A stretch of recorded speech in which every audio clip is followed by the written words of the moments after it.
بھائیوں اور بہنوں، ہم سب زندگی کی بھاگ دوڑ میں الجھے ہوئے ہیں، لیکن کبھی رک کر سوچا ہے کہ اصل کامیابی کس چیز میں ہے؟ دولت، شہرت اور عہدہ یہ تو سب وقتی چیزیں ہیں۔ اصل دولت وہ ہے جو آپ کے دل کو سکون دے اور آپ کی آخرت کو سنوار دے۔ تو آئیے آج ہم اقوال زریں اور احادیث مبارکہ سے ایسے نایاب موتی چنیں گے جو آپ کی سوچ کو بدل سکتے ہیں، آپ کی زندگی کو نیکی کی روشنی میں ڈھال سکتے ہیں۔ یہ وہ الفاظ ہیں جو انسان کو اندھیروں سے نکال کر روشنی کی طرف لے جاتے ہیں۔ تو آئیے دل و دماغ کو حاضر کریں اور غور سے سنیں۔ بسم اللہ الرحمن الرحیم۔ مولانا رومی کے شاگرد نے چند سوالات پوچھے، جن کے جواب مولانا رومی نے اپنے خاص انداز میں دیے۔ پوچھا گیا، زہر کیا ہے؟ فرمایا، جو چیز ہماری ضرورت سے زیادہ ہو وہ زہر ہے، چاہے وہ طاقت ہو، دولت ہو، بھوک ہو، غرور ہو، لالچ ہو، سستی ہو، محبت ہو، حرص ہو، نفرت ہو یا کوئی اور چیز۔ پوچھنے والے نے پوچھا، خوف کیا ہے؟ ارشاد فرمایا، خوف در حقیقت غیر یقینی حالات کو قبول نہ کرنے کا نام ہے۔ اگر ہم غیر یقینی حالات کو قبول کر لیں تو یہ خوف نہیں رہتا، بلکہ ایک مہم جوئی بن جاتی ہے۔ پوچھنے والے نے پوچھا، حسد کیا ہے؟ ارشاد فرمایا، حسد دوسروں کی خوبیوں کو قبول نہ کرنے کا نام ہے۔ اگر ہم ان خوبیوں کو تسلیم کر لیں تو یہ حسد نہیں، تحریک بن جاتی ہے۔ پوچھنے والے نے پوچھا، غصہ کیا ہے؟ ارشاد فرمایا، غصہ ان چیزوں کو قبول نہ کرنے کا نتیجہ ہے جو ہمارے اختیار سے باہر ہوں۔ اگر ہم ان چیزوں کو قبول کر لیں تو یہ غصہ نہیں بلکہ برداشت بن جاتا ہے۔ پوچھنے والے نے پوچھا، نفرت کیا ہے؟ ارشاد فرمایا، نفرت کسی شخص کو اس کی اصل حیثیت میں قبول نہ کرنے کا نام ہے۔ اگر ہم کسی کو بغیر کسی شرط کے قبول کر لیں تو یہ نفرت نہیں بلکہ محبت بن جاتی ہے۔ جوانی میں نگاہ کا قابو میں ہونا سب سے بڑی عبادت ہے، کیونکہ یہی وہ وقت ہوتا ہے جب نفس سب سے زیادہ بے قرار اور شیطان سب سے زیادہ قریب ہوتا ہے۔ آپ کا وہ دوست جو آپ کو گانا سننے یا کسی اور گناہ کی طرف دعوت دے، وہ در حقیقت آپ کا دوست نہیں بلکہ آپ کو تباہی کے دہانے پر لے جانے والا دشمن ہے۔ ایسے ہی دوست کے بارے میں انسان قیامت کے دن کہے گا، قرآن نقل کرتا ہے، ہائے میری بربادی، کاش کہ میں نے فلاں کو دوست نہ بنایا ہوتا۔ دنیا کا ہر انسان بے انتہا قیمتی ہے، لیکن غلط سوچ اور غلط تربیت اسے ضائع کر دیتی ہے۔ تمہارا اصل مقابلہ صرف تمہاری اپنی ذات سے ہے۔ دوسروں سے حسد یا مقابلہ کرنے کی بجائے اپنی ترقی پر توجہ دو۔ آج خود کو کل سے بہتر بنانے کی کوشش کرو۔ مستقبل وہی لوگ بناتے ہیں جو اپنے خوابوں پر یقین رکھتے ہیں۔ خواب حقیقت بنتے ہیں جب آپ ان پر اعتماد رکھتے ہوں اور ان کے لیے محنت کرتے ہوں۔ یاد رکھیے، شک ترقی کو روک دیتا ہے۔ طاقت جسم سے نہیں بلکہ ارادے سے پیدا ہوتی ہے۔ مضبوط ارادہ اور مضبوط حوصلہ جسمانی طاقت سے زیادہ کامیابی دلاتا ہے۔ ارادہ کمزور ہو تو طاقتور جسم بھی ناکام ہو جاتا ہے۔ روشنی دیکھنے کے لیے اندھیرے کو جھیلنا پڑتا ہے، اسی طرح مشکلات اور پریشانیاں کامیابی کا رستہ بناتی ہیں۔ صبر کے بعد آسانی آتی ہے۔ صحیح راستہ ہمیشہ آسان نہیں ہوتا۔ زندگی میں اکثر مشکل راستے ہی کامیابی اور سکون تک لے جاتے ہیں۔ آسان راستے ہمیشہ صحیح منزل پر نہیں پہنچاتے۔ وہ کام کرو جس سے تم ڈرتے ہو، پھر دیکھو تم سب کچھ کر سکتے ہو۔ خوف انسان کو محدود کر دیتا ہے۔ جب تم اپنے خوف کا سامنا کرتے ہو تو اپنی اصل طاقت کو پہچان لیتے ہو۔ اداکاری میں ماہر لوگ وفاداری میں ہار جاتے ہیں۔ کچھ لوگ اپنے چہرے پر خوش اخلاقی اور محبت کا نقاب اوڑھے رکھتے ہیں، لیکن حقیقت میں وہ وفادار نہیں ہوتے۔ وقت آنے پر ان کی حقیقت کھل ہی جاتی ہے۔ کسی کو خوشی دینا ایک صدقہ ہے، لیکن یاد رکھنا کسی کو دکھ دینا وہ قرض ہے جو تمہیں ضرور واپس ملے گا۔ اسلام میں کسی کو خوش کرنا نیکی ہے اور اس پر اللہ کی رحمتیں برستی ہیں، لیکن کسی کو تکلیف دینا ایسا ظلم ہے جس کا بدلہ انسان کو دنیا یا آخرت میں ضرور بھگتنا پڑے گا۔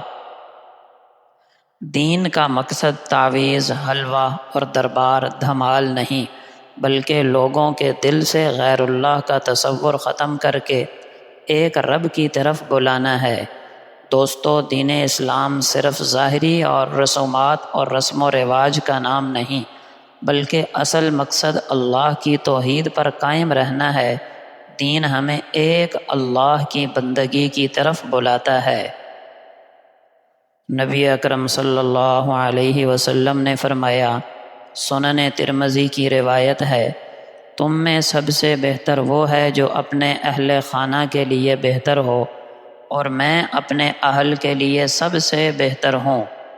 دوستو، اصل نیکی اور اخلاق وہ ہے جو گھر والوں کے ساتھ ہو۔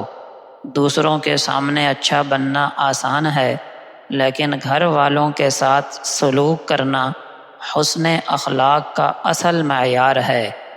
نبی اکرم صلی اللہ علیہ وسلم نے فرمایا، جو شخص اللہ اور آخرت پر ایمان رکھتا ہے وہ اچھی بات کہے یا خاموش رہے۔ دوستو، زبان انسان کے کردار کو ظاہر کرتی ہے۔ مومن کو چاہیے کہ زبان سے صرف خیر نکلے، ورنہ خاموشی اختیار کرے۔ صحیح مسلم کی روایت ہے، نبی اکرم صلی اللہ علیہ وسلم نے فرمایا، قوی مومن کمزور مومن سے بہتر اور اللہ کو زیادہ محبوب ہے، لیکن دونوں میں بھلائی ہے۔ دوستو، جسمانی اور روحانی طاقت انسان کو زیادہ نفع بخش بناتی ہے۔ طاقتور مومن زیادہ عبادت، خدمت اور جد و جہد کر سکتا ہے۔ سنن ابن ماجہ کی روایت ہے، حضرت عبداللہ ابن عمرو رضی اللہ عنہما فرماتے ہیں کہ نبی اکرم صلی اللہ علیہ وسلم نے فرمایا، عورتوں سے صرف ان کے حسن و جمال کو دیکھ کر شادی نہ کرو، ہو سکتا ہے کہ حسن و جمال ہی ان کو تباہ و برباد کر دے، اور عورتوں سے ان کے مال و دولت کو دیکھ کر شادی نہ کرو، ہو سکتا ہے ان کے مال ان کو سرکش بنا دیں، بلکہ ان کی دینداری کی وجہ سے ان سے شادی کرو۔ محترم دوستو، نکاح کا مقصد صرف دنیاوی فائدہ یا وقتی لذت نہیں ہے، بلکہ دین کی حفاظت اور نیک نسل کی تیاری ہے۔ اگر صرف مال یا حسن و جمال کو دیکھ کر شادی کی جائے تو عام طور پر یہ رشتہ زیادہ دیر تک نہیں چلتا، کیونکہ بنیاد کمزور ہے۔ دیندار عورت گھر کو سکون، ایمان اور محبت کا گہوارہ بناتی ہے۔ دین کی بنیاد پر کیا گیا رشتہ دیر پا ہوتا ہے، کیونکہ بنیاد بڑی مضبوط ہے۔ یہ حدیث مردوں کو رہنمائی دے رہی ہے کہ رشتہ کے وقت سب سے بڑا معیار دینداری ہونا چاہیے، لہٰذا اپنی زندگی کے ساتھی کا انتخاب ہمیشہ دینداری اور تقوی کو سامنے رکھ کر کرو۔ دنیاوی چیزیں بدلتی رہتی ہیں، لیکن دینداری ہی انسان کو عزت اور سکون دیتی ہے۔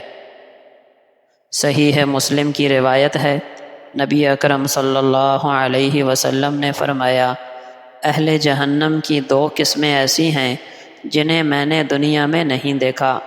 ایک وہ لوگ ہوں گے جن کے پاس گائے کے دموں کی طرح کوڑے ہوں گے، جن سے وہ لوگوں کو مارا کریں گے، اور دوسری وہ عورتیں ہوں گی جو لباس پہننے کے باوجود بھی برہنہ اور ننگی ہوں گی، دوسروں کو گناہ پر مائل کرنے والی اور خود گناہ کی طرف مائل ہونے والی ہوں گی۔ ان کے سر بختی اونٹوں کی چوکی ہوئی کوہانوں کی طرح ہوں گے۔ یہ عورتیں جنت میں نہ جائیں گی اور نہ ہی اس کی خوشبو سونگھ سکیں گی، حالانکہ جنت کی خوشبو بہت دور سے آتی ہے۔ دوستو، اس حدیث میں لباس پہننے کے باوجود برہنہ ہونے کا مطلب یہ ہے کہ وہ عورتیں ایسا باریک اور تنگ لباس پہنیں گی جس سے جسم ظاہر ہو، یا لباس ایسا چست ہوگا جو جسم کو چھپانے کی بجائے اور زیادہ نمایاں کرے۔ گناہ پر مائل کرنے والیاں، اس کا مطلب یہ ہے کہ وہ عورتیں جو اپنی زیب و زینت دکھا کر دوسروں کو فتنے میں ڈالتی ہیں۔ بالوں کو اونٹنی کے کوہان کی طرح باندھنے کا مطلب ہے فیشن کے طور پر بالوں کو اس انداز میں باندھنا جو تکبر اور نمائش کے طور پر ظاہر ہو۔ ان عورتوں کے لیے وعید ہے کہ جنت میں داخل نہیں ہوں گی بلکہ خوشبو تک نہ سونگیں گی۔ دوستو، لباس کا مقصد ستر پوشی اور حیا ہے، نہ کہ نمائش۔ عورت کو اپنے لباس اور انداز میں شرم و حیا اختیار کرنا چاہیے، کیونکہ یہ ایمان کی علامت ہے۔ سنن ابو داؤد کی روایت ہے، نبی اکرم صلی اللہ علیہ وسلم ایک انصاری کے باغ میں تشریف لے گئے۔ وہاں ایک اونٹ کھڑا زور زور سے چلا رہا تھا۔ جب اس نے آپ صلی اللہ علیہ وسلم کو دیکھا تو بل بلانے لگا اور اس کی آنکھوں سے آنسو جاری ہو گئے۔ آپ صلی اللہ علیہ وسلم نے قریب جا کر اس کے سر اور کنپٹی پر دست شفقت پھیرا تو وہ تسلی پا گیا اور خاموش ہو گیا۔ آپ صلی اللہ علیہ وسلم نے پوچھا، اس اونٹ کا مالک کون ہے؟ لوگوں نے بتایا فلاں انصاری۔ آپ صلی اللہ علیہ وسلم نے مالک کو بلایا اور فرمایا، اللہ نے ان جانوروں کو تمہارے قبضے میں دے دیا ہے تاکہ یہ تمہارے محکوم رہیں، لہٰذا ان پر رحم کرو۔ اس اونٹ نے مجھ سے یہ شکایت کی ہے کہ تم اسے بھوکا رکھتے ہو اور اس کی طاقت سے زیادہ کام لیتے ہو۔ پیارے دوستو، یہ حدیث ہمیں بتاتی ہے کہ جانور بھی درد اور تکلیف محسوس کرتے ہیں۔ جانوروں پر رحم کرنا اور ان کے حقوق ادا کرنا شریعت کا حصہ ہے۔